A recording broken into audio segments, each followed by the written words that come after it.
Hey guys, Todd here. Today we're going to install the RetraxPRO XR on the 2022 Ford Maverick. For this installation, I'll be using the Allen wrench included in the kit, a Phillips head screwdriver, and a 9/16 ratcheting wrench. Let's go ahead and get started. All right, now first thing we're going to want to do is make sure we remove this tube from the spiral and also this bracket. So we're just going to pull the tube straight out.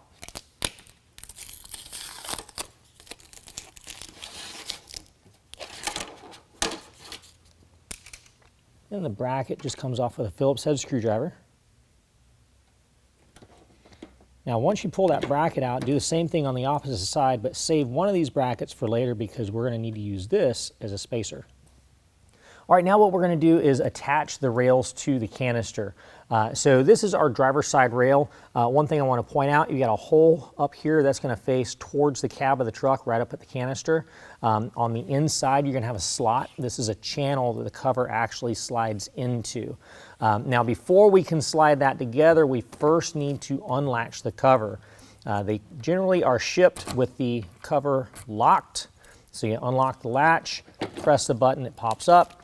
That has to be unlatched in order for the rail to slide in, otherwise it won't slide in at all. So go ahead and pull the packing stuff off, and now we can go ahead and slide on the rail. All right, so next what we want to do is line up this hole back behind up to this hole and line up this hole in the rail to this one. Once we do that, we can go ahead and get our machine screws out of our kit. These are in a bag that's found with your clamps. We'll line up the machine screws to the holes and put them in with a Phillips head screwdriver.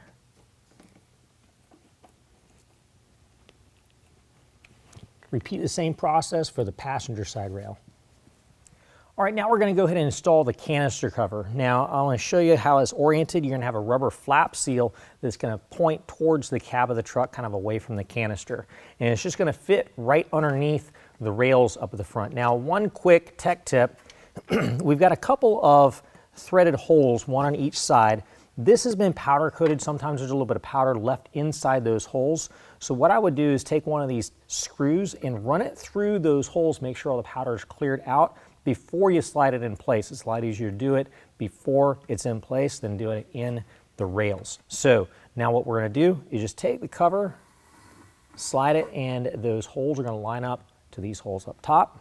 Or we're going to go ahead and take our Allen head screw, get that lined up to the hole.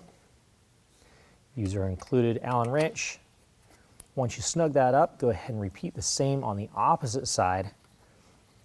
And then you want to go ahead and latch the cover in place to keep it from sliding out into the rail while you're installing the cover. All right, now get the help from a friend, lift it up into the bed of the truck, put it all the way up against the bulkhead, and make sure that rubber seal is facing towards the cab of the truck.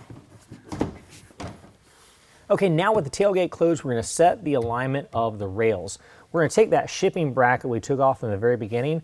Right here is exactly 1/8 of an inch. What we're going to do is hold that up to the tailgate and then slide the rail back to that, and do that on the opposite side as well.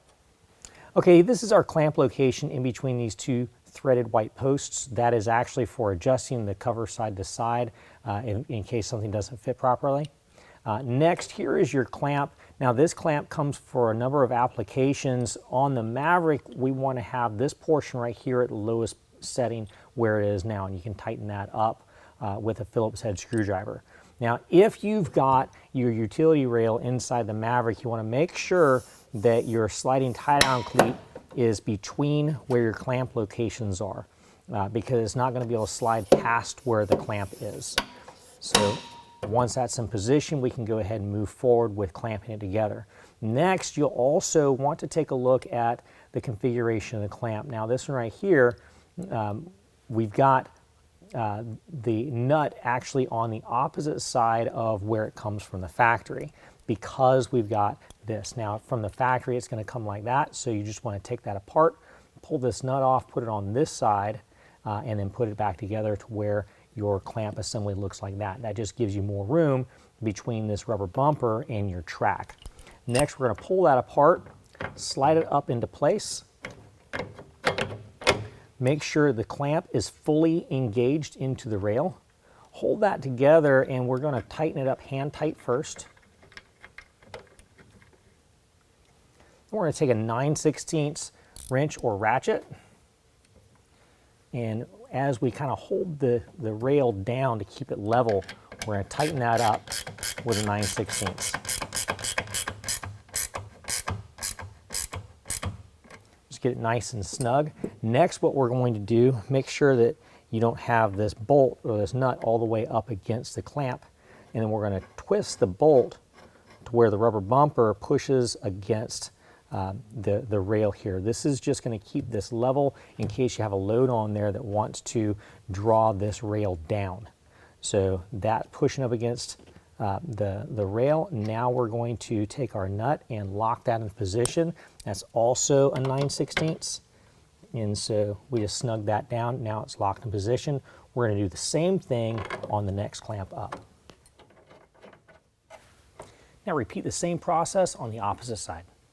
All right, now before we install the drain tubes, we're going to go ahead and peel off the protective film from the canister cover. All right, now underneath the cover on each side, you're going to see that there's a hole in the bottom of the canister. That's where the drain tube is going to plug into. I also want to point out on the Maverick, right at the bottom corner down here, there's a small weep hole. It's actually kind of a large weep hole versus all the rest of them. Now you can either set up your drain tube to run right out that location, just like that, or you can widen that hole with a step bit and run the drain tube too. I've already gone ahead and cut the drain tube to fit in that location, so I'm just going to snap it in place. Repeat the same on the opposite side. Well, that concludes the installation. If you have any questions, call the experts or visit us online.